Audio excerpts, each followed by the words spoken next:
Welcome to Healthcare Sucks. As the coronavirus turns, we're being lazy tonight, shooting it from my chair because I work too much.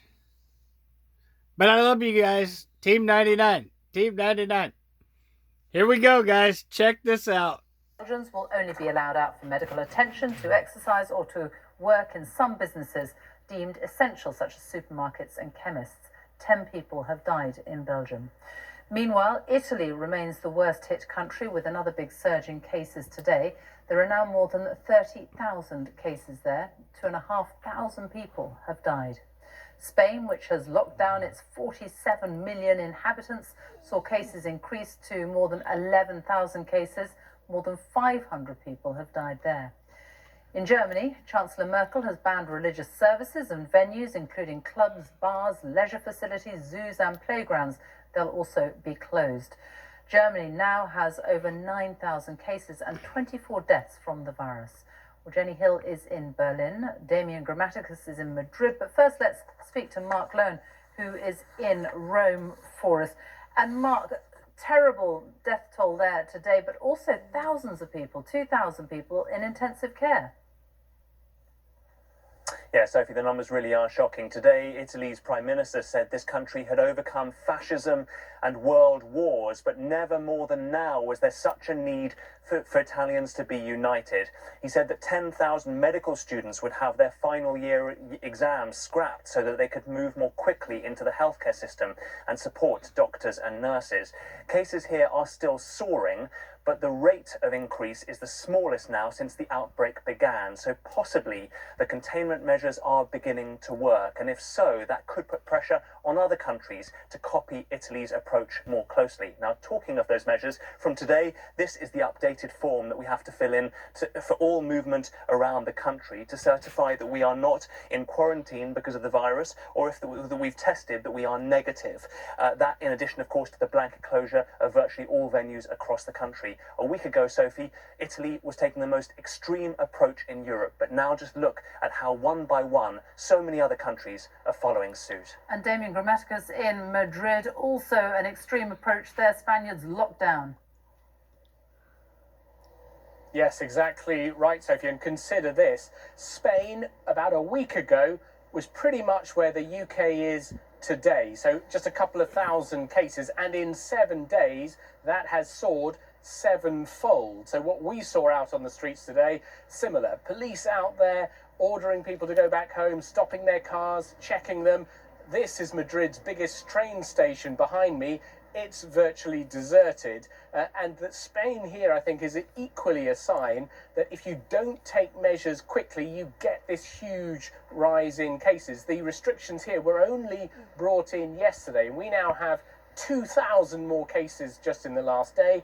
500 people in intensive care. Spain's Prime Minister promising a massive economic stimulus to try to keep things going, and nobody here complaining that any of this is excessive. And Jenny Hill, Germany is being shut down, but not locked down quite yet. Not quite yet, but today Germany raised its official risk level from medium to high as the number of newly confirmed cases continues to accelerate.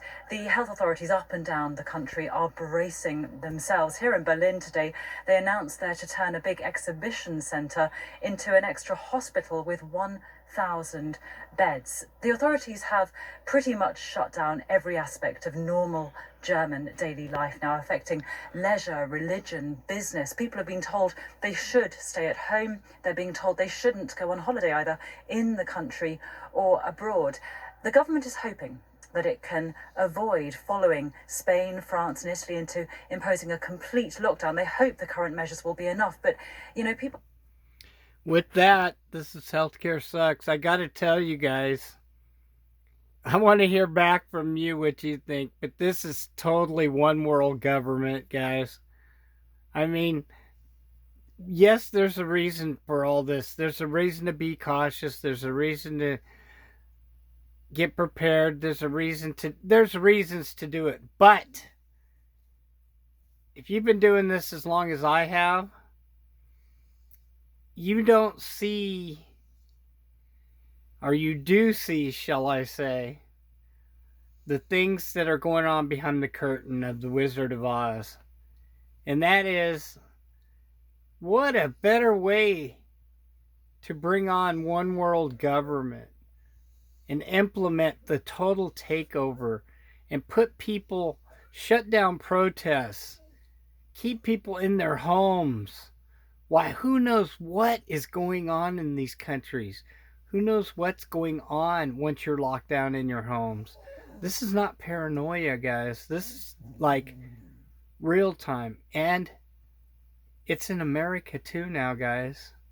It's everywhere. That's what makes me feel the itch, the feeling of one world government. And then with a little sprinkle of Agenda 21 taking out just mainly the old people so far until this thing mutates. I don't know, guys. I'm going to be watching it so you don't have to. And I will keep you posted. But I'm telling you, things are just, I mean, let's take France. He sounds like he's doing some good things. We'll see. But he shut down the Yellow Vest movement. Bam. So there's no protesting over there anymore. Germany. Bam. I don't know. If you lived through, you know, the Holocaust and things like that, I'd be interested in talking to somebody. If you guys know anybody that lived through the Holocaust that's still alive, please send them my email and I'd love to talk to them. Because this is, I mean, with paperwork to go here, to go there, cops sending you back home. I know it has a lot of similarities. I'm not saying that that's what it is. I am definitely saying it has a smell of one world government. And again, I'm going to say what I said the other night, is if we see somebody step up out of the ashes, basically out of this, and all of a sudden everybody gets better, and there's this one leader, one head. You know what that's called, guys. Antichrist. The coming of Satan. I don't say it lightly, guys. I mean, there's just too many things going on that are starting to look like that. I mean, you know, believe it or not, you don't even have to take my heedance, my warning, my feelings. But anybody that thinks this feels right, I mean, in the USA, I watched Marfoogle News tonight. Every state was calling in talking about the cops are hiding out. They're not even going out and giving tickets right now. So it sounds to me like they're preparing for when the lockdown comes, the unrest, if there's unrest. The thing is they got everybody so scared right now that they're not rebelling. That's what you're hearing on this. Go back and listen to this again. And you heard the lady, they're so scared. Everybody's so scared. So there's no rebellious. There's no, why they just let these changes be enacted. And we need to watch closely what people are signing in the governments, especially across the world.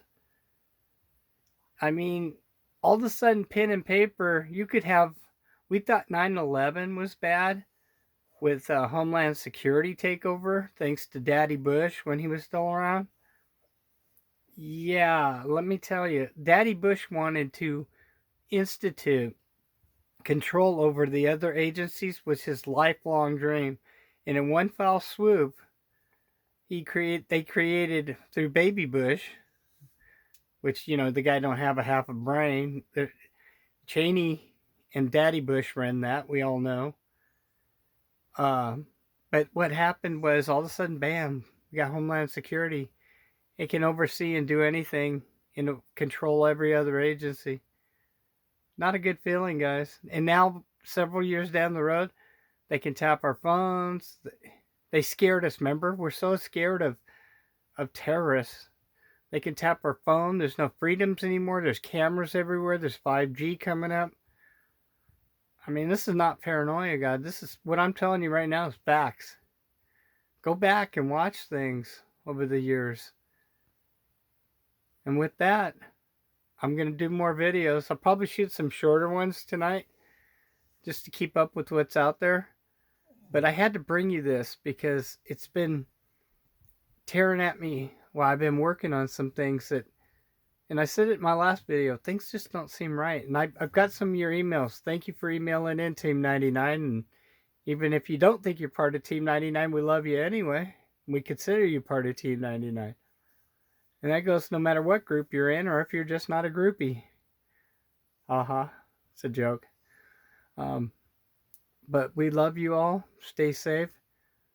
It's almost beyond the time to get some stuff. I mean, I don't mean to paranoid anybody, but I haven't heard the questions about debt forgiveness, debt postponement on homes, credit cards, cars. We heard something about $1,000 check per adult in the household. Now, does that come to everybody? Seniors, disabled, mentally ill? Serious questions, guys, that are not being answered. And it makes me wonder. It really does. I love you all. Good night. And healthcare sucks. Over and out.